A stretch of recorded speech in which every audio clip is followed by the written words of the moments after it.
જાગે ને વેરી કરે જોર. ઈસુ થજે આગેવાને અમને આગળ દોર. જોખમવાળી જગાઓમાં તને ઝાલીશું, ચિંતા તજી તારી પાછળ ચાલીશું. પાછળ પાછળ તારી પાછળ ચાલી, સૌ જગા જ્યાં હોય ત્યાં પાછળ ચાલીશું. પાછળ પાછળ તારી પાછળ ચાલી, જ્યાં જ્યાં દોરી લેશે પાછળ ચાલનાર છું.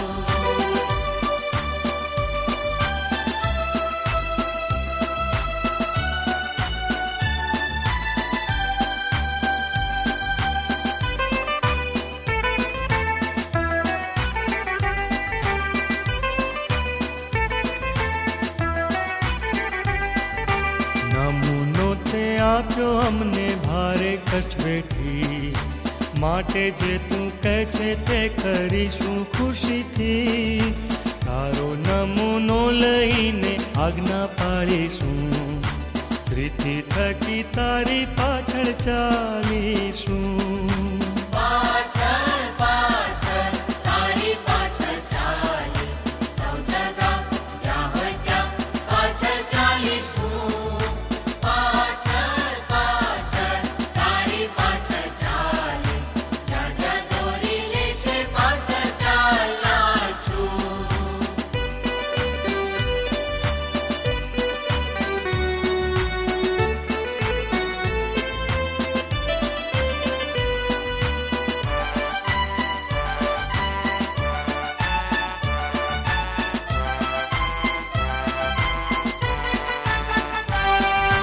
કેવળ મોની પ્રીતિ અમે કરવાના નથી, કામ મારું જોઈ બીજા પુરુષે શાહેદી. દેવનું કામ કરવામાં પૂરું મન પણ રાખીશું, દુઃખ વેઠીને તારી પાછળ ચાલીશું. પાછળ પાછળ તારી પાછળ ચાલી, સૌ જગા જ્યાં હોય ત્યાં પાછળ ચાલીશું. પાછળ પાછળ તારી પાછળ ચાલી, જ્યાં જ્યાં દોરી લેશે પાછળ ચાલનાર છું.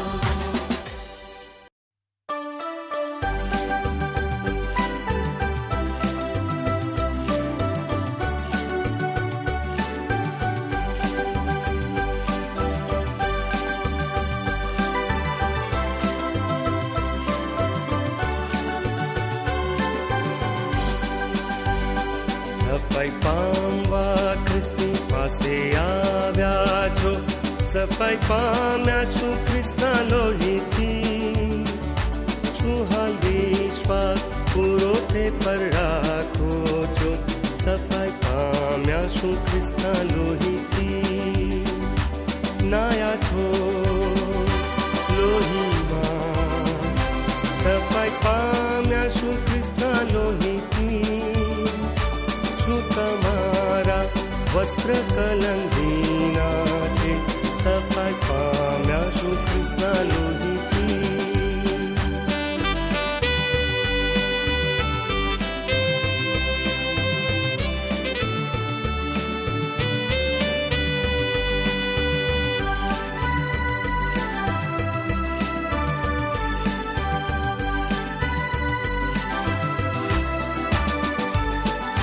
શું તમે રોજ ચાલો છો ઈસુની સાથ, સફાઈ પામ્યા શું ખ્રિસ્તના લોહીથી. શું ઈસુ પર વિશ્વાસ રાખો છો દિન રાત, સફાઈ પામ્યા શું ખ્રિસ્તના લોહીથી. નાયા છો લોહીમાં, સફાઈ પામ્યા શું ખ્રિસ્તના લોહીથી. શું તમારા વસ્ત્ર કલંક વિના છે, સફાઈ પામ્યા શું ખ્રિસ્તના લોહીથી.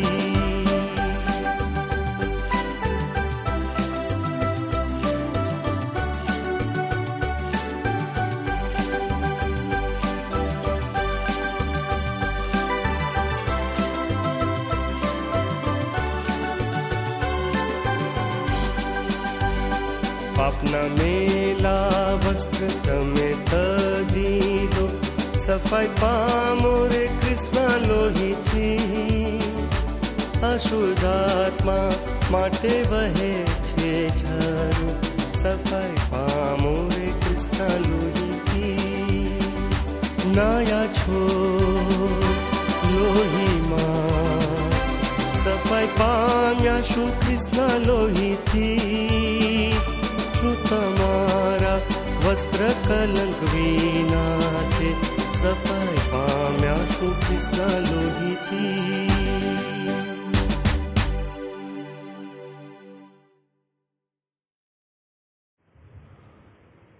આજની આ સાંજની બાઇબલ સ્ટડીમાં આપ સર્વનો હૃદયના ઊંડાણથી આભાર માનું છું અને પ્રભુ ઈસુ ખ્રિસ્તના નામમાં આપ સર્વને પ્રેમી સલામ પાઠવું છું.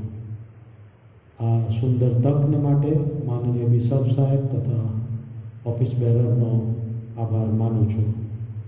પ્રભુના વચનો તરફ દ્રષ્ટિ કરીએ, પ્રભુનું વચન વાંચીએ તથા સાંભળીએ. ગીતશાસ્ત્ર 121, ગીતશાસ્ત્ર 121 નંબરનું ગીત. હું પર્વતો તરફ મારી આંખો ઊંચી કરીશ, મને ક્યાંથી સહાય મળે? જે યહોવાએ આકાશ તથા પૃથ્વી ઉત્પન્ન કર્યા છે તેની તરફથી મને સહાય મળે છે. તે તારા પગને ડગવા દેશે નહીં, તારો રક્ષક ઊંઘી જનાર નથી. જુઓ, ઇસરાયેલનો જે રક્ષક છે તે ઊંઘતો નથી અને નિદ્રાવશ થતો નથી. યહોવા તારો રક્ષક છે, યહોવા તારે જમણે હાથે તને છાયા કરશે. દાડે સૂર્ય કે રાત્રે ચંદ્ર તને ઉપદ્રવ કરશે નહીં.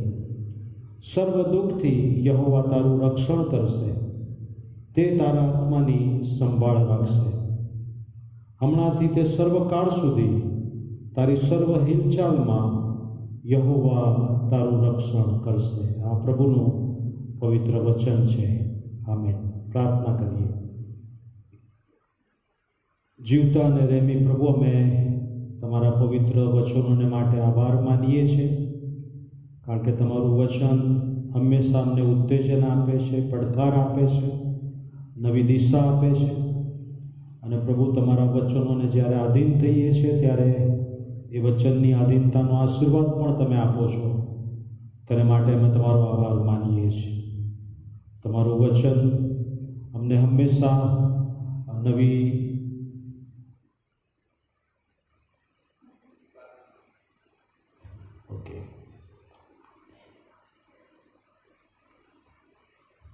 પ્રાર્થના કરીએ. જીવતા અને વાલા પ્રભુ, આભાર માનીએ છીએ આ સમયને માટે, તમારી અદ્રશ્ય પવિત્ર ભવ્ય હાજરીને માટે. અને તમારી પવિત્ર હાજરીમાં અમે તમારા વચનો તરફ થોડોક સમય અમારી આંખો ઊંચી કરવા માંગીએ છીએ. ત્યારે પ્રભુ, આ સમયને તમે આશીર્વાદિત કરો. તમારા વચનો દ્વારા અમારી સાથે વાત અને વ્યવહાર કરો. અને પ્રભુ, અમે તમારા વચનોના આધીન થઈએ તે માટે અમારા હૃદયો અને મનોને તૈયાર કરો. અમારી સાથે રહો અને પ્રભુ, તમે માન અને મહિમા પાવો. અમારી પ્રાર્થના ઈસુ પ્રભુના નામમાં સાંભળો, અમારો સ્વીકાર કરો પિતા. આમેન. ગીતશાસ્ત્ર 121 એ બહુ પ્રખ્યાત ગીત છે અને દાઉદનું એક ગીત છે. અને સામાન્ય રીતે ગીતશાસ્ત્રના પુસ્તકને બીજા મંદિરનું ભજન સંગ્રહ પણ કહેવામાં આવે છે. આ બીજું મંદિર જે બાબિલના બંદીવાસ પછી હાગ્ગાઈ અને જખારિયાની આગેવાનીમાં ઈસવીસન પૂર્વે 516માં બાંધવામાં આવ્યું હતું. અને એ સમયે ગીતશાસ્ત્રના ગીતો એ ભજન સંગ્રહ તરીકે ઉપયોગ કરવામાં આવતો હતો. ગીતશાસ્ત્ર 120થી 134 એ ચઢવાના ગીતો છે. એને સામ્સ ઓફ ડિગ્રીઝ પણ કહેવામાં આવે છે. સ્કોટલેન્ડમાં આ ગીતને ધ ટ્રાવેલર્સ સોંગ પણ, ટ્રાવેલર્સ નામ પણ કહેવામાં આવે છે. એટલે જ્યારે સ્કોટિશ લોકો મુસાફરીએ જતા ત્યારે ચોક્કસ તેઓ આ ગીત વાંચે કે ગાય અને એમની મુસાફરીની શરૂઆત તેઓ કરે. ગીતશાસ્ત્ર 121 મથાળા પ્રમાણે એ ચઢવાનું ગીત છે. એટલે જૂના કરારમાં ઇસરાયેલ પ્રજા એ જ્યારે પ્રભુનું ભજન કરવાને માટે જાય ત્યારે લખ્યું છે એ પ્રમાણે ગીતશાસ્ત્ર 125 અને 2 લખ્યું છે કે યરૂશાલેમની આસપાસ પર્વતો આવેલા છે અને યરૂશાલેમનું જે મંદિર હતું એ પહાડ પર હતું, ઉચ્ચ સ્થાન પર હતું. અને જ્યારે ઇસરાયેલ પ્રજાએ એ ઉચ્ચ સ્થાન પર પ્રભુનું ભજન કરવા જાય ત્યારે ચડતા ચડતા એ લોકો સ્તુતિ આરાધના કરતા, ગીતો ગાતા ગાતા ઉપર ચડતા હતા. અને એ ચડતી વખતે આ ગાવાના બધા ગીતો છે. અને ઘણી બધી વખત આપણે પણ આ ગીતનો ઉપયોગ કરીએ છીએ. ખૂબ જાણીતું ગીત છે, પણ ઘણી બધી વખત જીવનમાં આપણે અમુક પ્રસંગો એને સમજવામાં નિષ્ફળ જઈએ છીએ. ઉચ્ચ સ્થાન એ યુદ્ધની દ્રષ્ટિએ બહુ અગત્યનું છે, કારણ કે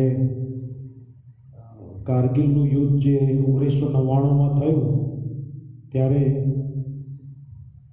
જે દુશ્મનની ટોળી હતી એ પહાડ પર હતી અને આપણું ભારતનું સૈન્ય નીચે હતું. એટલે કારગિલ સર કરતાં આપણા સૈનિકોને બહુ મુશ્કેલી પડી, પણ આખરે ભારતે એ કારગિલ યુદ્ધ જીતી લીધું.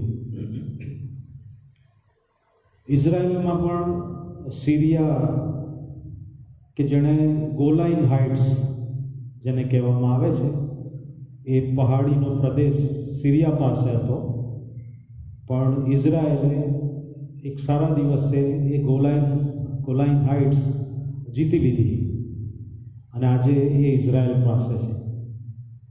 યુએનઓમાં સિરિયા હંમેશા આ ગોલાઈન હાઇટ્સની માંગણી કર્યા કરે છે, પણ ઇઝરાયલ એને આપતું નથી, કારણ કે બહુ અગત્યની જગ્યા છે અને ઇઝરાયલ એ ઉચ્ચ સ્થાન પર રહીને એના દેશની સુરક્ષા કરે છે. એટલે ઉચ્ચ સ્થાન એ બીજા ધર્મોમાં પણ જુઓ તો એમના ધાર્મિક સ્થાનો ત્યાં આવેલા છે. એટલે ઘણી રીતે એનું મહત્ત્વ છે. અને ઇસરાયેલ પ્રજા પણ પ્રભુનું ભજન કરવા જતાં ચડતા ચડતા આ ગીતો ગાતા હતા. મંડળીમાં ઘણા લોકો એવું માને છે કે સંદેશાનો સમય જ અગત્યનો છે, માટે ઘણા બધા લોકો ચર્ચમાં મોડા આવે છે. પરંતુ આ માન્યતા ખોટી છે, ભૂલ ભરેલી છે. પ્રભુની સ્તુતિ કરવી એ બહુ જરૂરી છે. અને જ્યારે હું પ્રભુની સ્તુતિ કરું છું, આરાધના કરું છું, ત્યારે મારો આત્મા એ ખાસ રીતે તૈયાર થાય છે પ્રભુના વચનો સ્વીકારવાને માટે, પ્રભુને મળવાને માટે. એટલે પ્રભુની સ્તુતિ કરવી એ ખૂબ અગત્યનું છે. અને ઇસરાયેલ પ્રજા એ પર્વત પર જઈને અર્પણો ચડાવે એ પહેલાં સ્તુતિ આરાધના કરતા હતા અને ચડતા ચડતા ઉપર જતા હતા. એટલે સ્તુતિ આરાધના કરવી અને એમાં સમય ગાળવો એ બહુ જરૂરી છે. છેલ્લે ક્યારે તમે મોટેથી ગીત ગાયું યાદ છે તમને? આપણે ઘણા બધા બાથરૂમ સિંગર્સ હશે, પણ તમે ક્યારે મોટેથી ગીત ગાયું અને પ્રભુની સ્તુતિ આરાધના કરી? યાદ છે? ગમે તેવો રાગ હોય, પણ પ્રભુની સ્તુતિ આરાધના કરવી એ મારી નૈતિક ફરજ છે. સ્તુતિ અને આરાધના આપણે જ્યારે કરીએ છીએ ત્યારે આમાં એક સામર્થ્ય છે. યહોશુઆ માટે કહેવામાં આવ્યું છે કે જ્યારે યહોશુઆ અને ઇસરાયેલ પ્રજા યરીખોના કોટની આસપાસ પ્રદક્ષિણા કરી અને કે છે જો મોટેથી હુંકારો કર્યો અને યરીખોનો કોટ તૂટી ગયો. એક ટ્રાન્સલેશનમાં એવું લખવામાં આવ્યું છે કે તેમણે મોટેથી સ્તુતિ કરી અને યરીખોનો કોટ તૂટી ગયો. પાઉલ અને સિલાસ જ્યારે જેલમાં હતા ત્યારે ત્યાં પણ લખ્યું છે કે પાઉલ અને સિલાસ સ્તુતિ કરતા હતા અને એમના બંધનો ખુલી ગયા. એટલે સ્તુતિ આરાધનામાં એક જબરજસ્ત સામર્થ્ય છે અને એ આપણે જ્યારે કરીએ છીએ ત્યારે આપણો આત્મા ખાસ રીતે તૈયાર થાય છે અને પ્રભુને મળવાને માટે, પ્રભુના વચનો સ્વીકારવાને માટે આપણી જાતોને તૈયાર કરે છે. પ્રભુના સેવક દાનિયેલ સેવક કે જેઓ જમાલપુર ચર્ચમાં બેસતા હતા અને અમે પણ ત્યાં જતા હતા અને દર ગુરુવારે ત્યાં અશુદ્ધ આત્મા વળગેલી વ્યક્તિઓ માટે પ્રાર્થના કરવામાં આવે. અને મને અનુભવ છે કે જ્યારે આવા કેસ આવે ત્યારે લગભગ 1.5 થી 2 કલાક ગીતો ગાવામાં આવે અને આ ગીતો ગવાય ત્યારે જ એ અશુદ્ધ આત્માઓ જતા રહે, જે એનાથી બંધાયેલો હોય એ મુક્ત થાય. એટલે સ્તુતિ આરાધનામાં એક જબરજસ્ત સામર્થ્ય છે અને એ જ્યારે આપણે કરીએ છીએ ત્યારે શૈતાનની શક્તિઓ પણ નાસી જાય છે. એટલે સ્તુતિ કરવી એ મારી નૈતિક ફરજ છે અને જ્યારે હું સ્તુતિ કરું છું ત્યારે એના સામર્થ્યનો હું અનુભવ કરું છું. અને જ્યારે આપણે સ્તુતિ કરીએ છીએ ત્યારે આપણી સર્વ ચિંતા, દુઃખ, બોજા એ પ્રભુ હળવા કરે છે અને આપણે એક ખાસ અનુભવીએ છીએ. તો સ્તુતિ આરાધના કરીએ અને પ્રભુના સામર્થ્યને આપણે પ્રાપ્ત કરીએ, જાણીએ અને આપણા આત્માને પ્રભુના વચનો સ્વીકારવાને માટે એ સ્તુતિ આરાધના તૈયાર કરે છે. ગીતશાસ્ત્ર 121 એ દાઉદનું ગીત છે અને પહેલી કલમમાં એક પ્રશ્ન પૂછવામાં આવ્યો છે કે હું પર્વતો તરફ મારી આંખો ઊંચી કરીશ, મને ક્યાંથી સહાય મળે? અને બીજી કલમમાં એનો જવાબ આપવામાં આવ્યો છે કે જે યહોવાએ આકાશ તથા પૃથ્વી ઉત્પન્ન કર્યા છે તેની તરફથી મને સહાય મળે છે. મેં કહ્યું એ પ્રમાણે યરૂશાલેમની આસપાસ પર્વતો આવેલા છે અને પર્વતોને કારણે ઇઝરાયલ પ્રજાને એવી માનસિક લાગણી છે, માનસિક ભાવના છે કે આ પર્વતોથી અમે સુરક્ષિત છીએ. કારણ કે એ સમયે ઘણા બધા યુદ્ધો થતા હતા અને જે દુશ્મન પ્રજા હતી એ ચડી આવતી હતી, પણ આ પર્વતોના કારણે એ લોકો સલામતી અનુભવતા હતા. પણ જ્યારે દાઉદ ભક્ત આ ગીત લખે છે ત્યારે બહુ સરસ કહે છે કે હું પર્વતો તરફ મારી આંખો ઊંચી કરીશ, મને ક્યાંથી સહાય મળે? આપણે પણ ઘણી વખત જ્યારે મુશ્કેલીમાં હોઈએ છીએ ત્યારે કહીએ છીએ કે હું પર્વતો તરફ, આકાશ તરફ નજર કરીશ, મને ક્યાંથી સહાય મળે? પણ દાઉદ અહીં બહુ સરસ કહે છે કે પર્વતોથી આપણું રક્ષણ થતું નથી, પણ જે યહોવાએ આકાશ પૃથ્વીના પર્વતો બનાવ્યા છે એ યહોવામાં આપણી સલામતી છે. પર્વતો તો એક માત્ર બાહ્ય માધ્યમ છે, એનાથી મને રક્ષણ મળતું નથી, પણ ઈશ્વરે જે આ પર્વતો બનાવ્યા છે, આકાશ અને પૃથ્વી બનાવ્યા છે, તેનામાં મારી સલામતી છે. એટલે પ્રભુ બાહ્ય માધ્યમો કરતાં વિશેષ છે કે જેમાં આપણી સલામતી છે. અને ઘણી બધી વખત આપણા વિશ્વાસનો આધાર શેના ઉપર છે એ પણ અગત્યનું છે. ઘણી વખત માથું દુખે તો આપણે સ્ટોપેક કે ક્રોસિન લઈએ છીએ અને કહીએ કે ગોળી લઈશ તો મટી જશે. આપણો વિશ્વાસનો આધાર એ ટેબ્લેટ છે, પણ જે સાજાપણું આપે છે એની પર નથી. એટલે સાજાપણું આપનાર ઈશ્વર છે, ગોળી નહીં. મેડિકલ સાયન્સ માટે આપણે પ્રભુનો આભાર માનીએ, પણ આપણા વિશ્વાસનો આધાર એ પ્રભુ પર હોવો જોઈએ, એ બહુ જરૂરી છે. બાહ્ય માધ્યમોથી રક્ષણ થતું નથી, પણ ઈશ્વરે આ જે બધા બનાવ્યું છે એનામાં મારી સલામતી છે. ઘણી બધી વખત આપણે આપણી આવડત પર આપણી વગ પર આધાર રાખીએ છીએ, આપણા બાળકો પર આધાર રાખીએ છીએ કે મોટા થઈને અમને સાચવશે, સંભાળશે. પણ આપણો આધાર આપણી લાગવગ, આપણા બાહ્ય માધ્યમો નહીં, પણ પ્રભુ હોય એ બહુ જરૂરી છે. 3 થી 6 કલમો ઈશ્વર આપણી સંભાળ રાખે છે, આપણું રક્ષણ કરે છે. કુદરતી પરિબળો પર પણ એ અધિકાર ધરાવે છે કે તારા પગને 3જી કલમમાં લખ્યું છે, તે તારા પગને ડગવા દેશે નહીં. પર્વતો ઉપર ચડતી વખતે ત્યાં સીધો રસ્તો ના હોય, ખાડા ટેકરા હોય, સાચવીને ચાલવું પડે.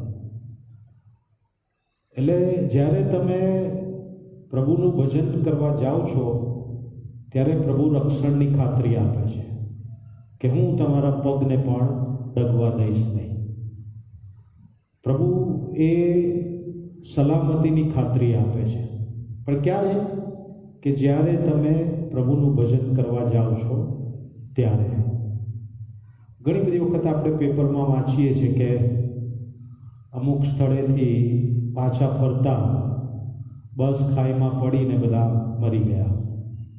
ધાર્મિક સ્થળેથી પાછા ફરતા અકસ્માત નડ્યોને બધા મરી ગયા. પણ મેં કદી એવું નથી સાંભળ્યું કે ચર્ચમાં જતા કોઈક વ્યક્તિને મુશ્કેલી નડીને મરણ પામે. કદાચ અપવાદ હોઈ શકે, પણ જ્યારે તમે પ્રભુનું ભજન કરવા જાઓ છો ત્યારે પ્રભુ રક્ષણની ખાતરીને સલામતી આપે. તે તારા પગને ડગવા દેશે નહીં. પ્રભુ આપણી સંભાળ રાખે છે, આપણા પગને પણ એ ડગવા દેતા નથી. 4થી કલમમાં કહે છે કે જો ઇસ્રાયેલનો જે રક્ષક છે તે ઊંઘતો નથી અને નિદ્રાવશ થતો નથી. પ્રભુ આપણું સાંભળવા માટે હંમેશા તૈયાર છે, જાગૃત છે, કદી ઊંઘતા નથી, નિદ્રાવશ થતા નથી. ઘણા ધાર્મિક સ્થળોએ તમે બપોરે જશો તો તમને લોક મળશે. ભગવાન આરામ કરે છે, સૂઈ ગયા છે. પણ મારો ને તમારો જે પ્રભુ છે કદી નિદ્રાવશ થતો નથી, ઊંઘતો નથી. એક બિશપ સાહેબ મંડળીના પ્રશ્નો અને ચિંતાને કારણે બહુ મૂંઝવણ અનુભવતા હતા અને એના કારણે રાત્રે ઊંઘી શકતા નથી. અને ટેબલ પર બાઇબલ હોય, બાઇબલ વાંચે છે ને આ કલમ એમના ધ્યાને પડે છે કે તારો રક્ષક ઊંઘી જનાર નથી. અંદરથી એમને અવાજ આવે છે કે તું સૂઈ જા, હું જાગું છું. અને એ પછી બિશપ સાહેબ શાંતિથી ઊંઘી શક્યા. આપણે શાંતિથી ઊંઘી શકીએ છીએ કારણ કે મારો ને તમારો પ્રભુ જાગે છે અને આપણી માટે એ હંમેશા આપણી પ્રાર્થના સાંભળવા જાગૃત છે. 6ઠ્ઠી કલમમાં કહે છે કે દાડે સૂર્ય કે રાત્રે ચંદ્ર તને ઉપદ્રવ કરશે નહીં. દિવસે સૂર્ય ઉપદ્રવ કરે બરાબર છે, પણ કે છે રાત્રે તને ચંદ્ર ઉપદ્રવ કરશે નહીં. ચંદ્ર તો ઠંડક આપે, પણ એવો સર્વે કરવામાં આવ્યો છે કે પૂનમના દિવસે જ્યારે ફૂલ મૂન હોય ત્યારે બળાત્કારના કેસ વધી જાય છે, હત્યાના, આત્મહત્યાના, ચોરીના કેસ વધી જાય છે. અને એ સર્વે કરવામાં આવ્યો કે આનું કારણ શું? તો એનો જવાબ એ મળ્યો કે ચંદ્ર અને એના કિરણો માણસના મગજ પર સીધી અસર પાડે છે અને એના કારણે પૂનમના દિવસે માછીમારો દરિયો ખેડતા નથી, કારણ કે પૂનમના દિવસે ભરતી આવે છે. એટલે ચંદ્રના કિરણો માનવીના મગજ પર સીધી અસર કરે છે. અને એ પ્રભુ એવું કહેવા માંગે છે કે આ કુદરતી પરિબળો પણ તમને ઉપદ્રવ કરશે નહીં. પણ ક્યારે? કે જ્યારે તમે ઈશ્વરનું ભજન કરવા જાઓ છો ત્યારે. શેક્સપિયર એવું કહે છે કે પૂનમના દિવસે ચંદ્ર પૃથ્વીની નજીક આવવાની ભૂલ કરે છે. ચંદ્રથી અસર પામેલા લોકોને લ્યુમેટિક કહેવામાં આવે છે. કે જે એ ચંદ્રની અસરથી માંદગીનો અનુભવ કરે છે. આમ ચંદ્ર માનવીના મગજ પર સીધી અસર કરે છે અને એના કારણે એવું કહેવાય છે કે માણસ ગાંડો પણ થઈ જાય છે. પણ પ્રભુ એ જે કુદરતી પરિબળો છે એના પર પણ અધિકાર ધરાવે છે અને કહે છે કે તમે જ્યારે મારું ભજન કરવા આવો છો ત્યારે કુદરતી પરિબળો પણ તમને ઉપદ્રવ કરશે નહીં, તમારી સંભાળ રાખશે. 7મી અને 8મી કલમમાં આપણા જીવનમાં આવતા દુઃખો, ભય, ચિંતા, માંદગી, નિરાશામાં પણ તે આપણું રક્ષણ કરે છે, તે આપણા આત્માની સંભાળ રાખે છે. હવે જો પ્રભુ એના બાળકોને રક્ષણની સલામતીની ખાતરી આપે છે કે જ્યારે તમે મારું ભજન કરવા આવો છો ત્યારે હું તમારા પગને ડગવા દઈશ નહીં, હું તમારી પ્રાર્થના સાંભળવા હંમેશા જાગૃત છું. કુદરતી પરિબળો પણ તમને ઉપદ્રવ કરશે નહીં. ત્યારે આપણો સહાયકારી ઈશ્વર કરતાં જે જુદા જુદા માધ્યમોથી આપણને બચાવે છે, આપણું રક્ષણ કરે છે, આપણને મદદ કરે છે, ત્યારે આપણે બાહ્ય માધ્યમો પર આધાર ન રાખતા ઈશ્વર પર આધાર રાખીએ અને ઈશ્વર પર આધાર રાખીને આપણા જીવનમાં આપણે આગળ વધીએ એ બહુ જરૂરી છે. આજે નિર્ણય કરીએ કે હું એકલો જ નહીં પણ મારું આખું કુટુંબ પ્રભુનું ભજન કરવા પ્રભુના ઘરમાં આવીશું, કારણ કે પ્રભુ રક્ષણની સલામતીની ખાતરી આપે છે અને એ જો ખાતરીને સલામતી મળતી હોય તો મારે અને મારા કુટુંબે ઈશ્વરનું સ્તવન કરવા નિયમિત પ્રભુ ઘરમાં આવવું જોઈએ. અત્યારે કદાચ એવી પરિસ્થિતિ નથી કે આપણે ચર્ચમાં જઈને ભક્તિ સભામાં ભાગ લઈ શકીએ, પણ ઘણી બધી જગ્યાએ ઓનલાઈન ભક્તિ સભા ચાલે છે, ત્યારે એમાં પણ આપણે વ્યવસ્થિત ખૂબ ગંભીરતાથી એમાં ભાગ લઈએ એ બહુ જરૂરી છે. ગુજરાત ડાયોસિસ તરફથી જે સુંદર વ્યવસ્થા કરવામાં આવી છે એમાં ભાગીદાર બનીએ એ જરૂરી છે, કારણ કે પ્રભુ આપણને રક્ષણ અને સલામતીની ખાતરી આપે છે.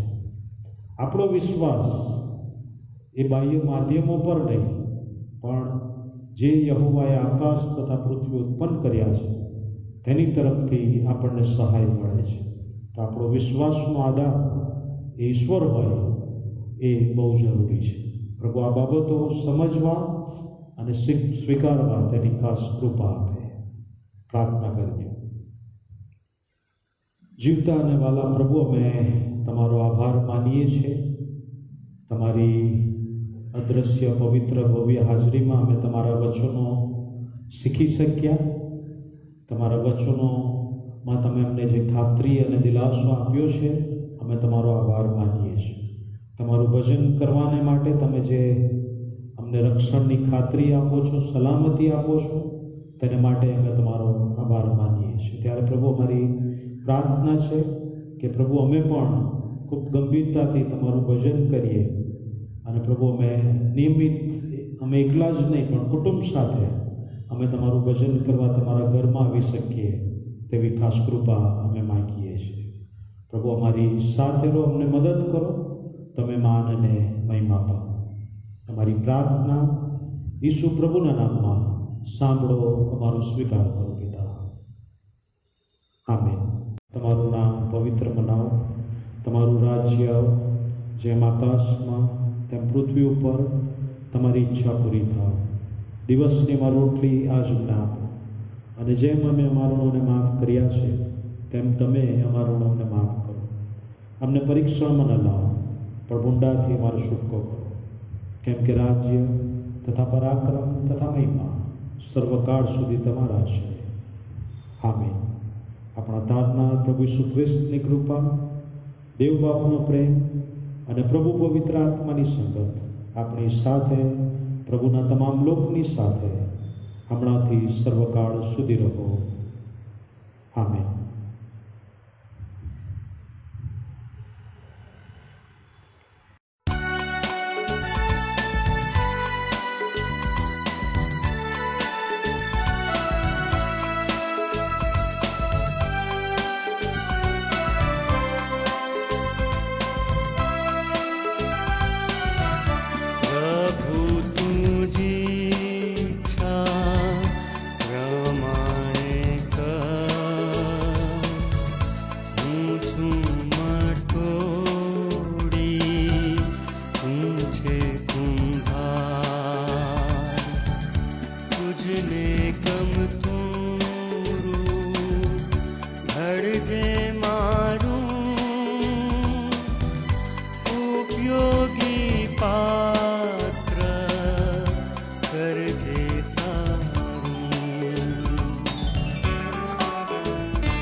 जो कर्माने दिव्य करना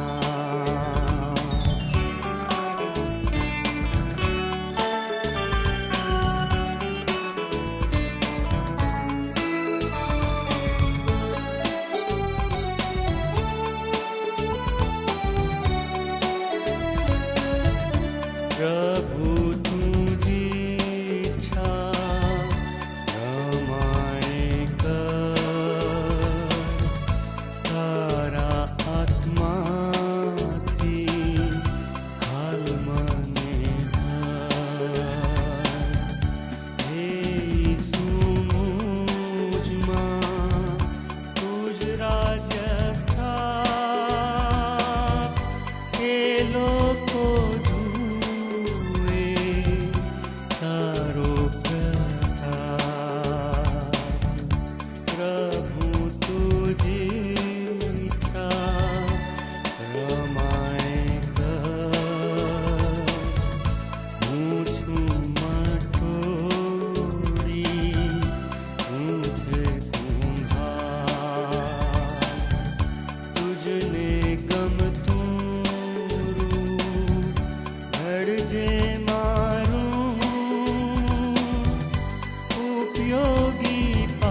अपने दे।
यहोवा मुझ आधार, तू बिन जग माहू लाचार। मुझ पर तारी प्रीति अपार, हे यहोवा।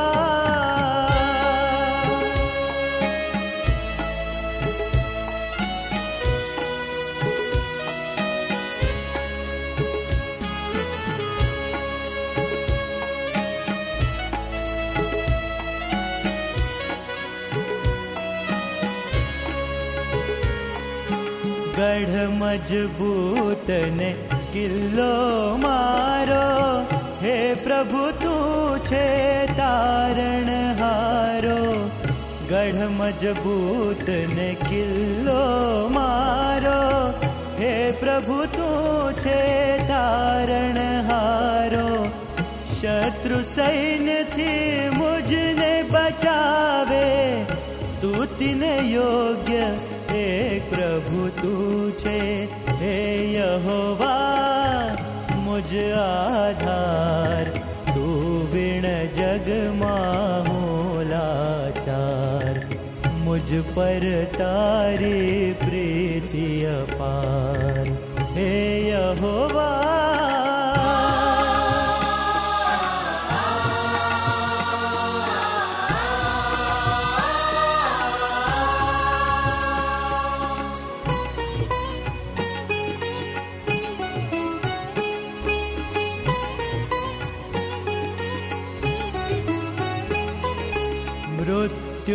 बंधन घेरे मुझने, दुष्ट न मोजा डरावे मुझने।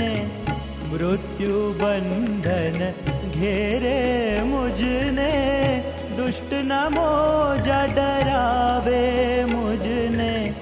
संकट मां पोकार प्रभु सुन जे, आकाश नामी नीचे उतर जे।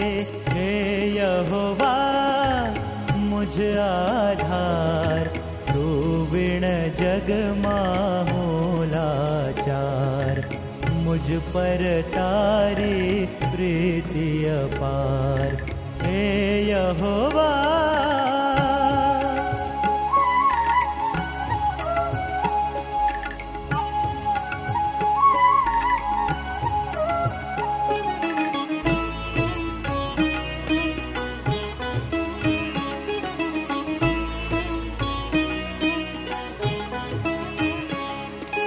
तारी प्रसन्नता मन में राखूं, न्यायपणानो फल हूँ चाखूं। तारी प्रसन्नता मन में राखूं, न्यायपणानो फल हूँ चाखूं। अंतरनी प्रभु शुद्धि मांगे, शुद्ध जनो तुझ दर्शन पामे। हे यहोवा मुझ आधार, तू बिन जग माहू लाचार। मुझ पर तारी प्रीति अपार, हे यहोवा।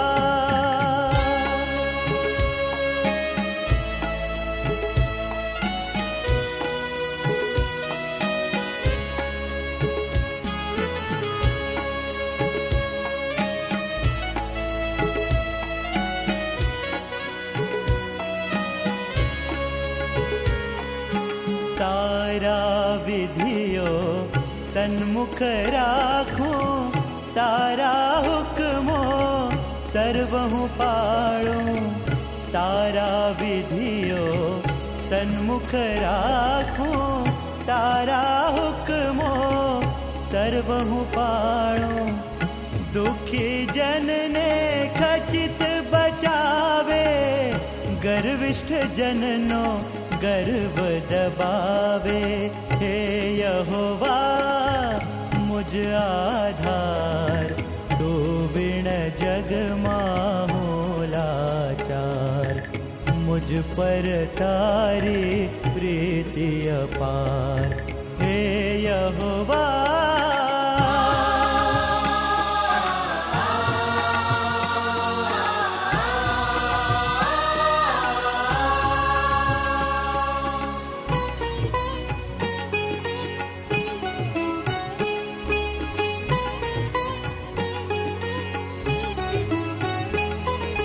तू छे यहोवा दीपक सारो, अंधारा माछे प्रकाश मारो। तू छे यहोवा दीपक सारो, अंधारा माछे प्रकाश मारो। तुझ तेजे सहु तिमिर हटे छे, तुझ कृपाए विजय मळे छे। हे यहोवा मुझ आधार, तू बिन जग माहू लाचार। मुझ पर तारी प्रीति अपार, हे यहोवा।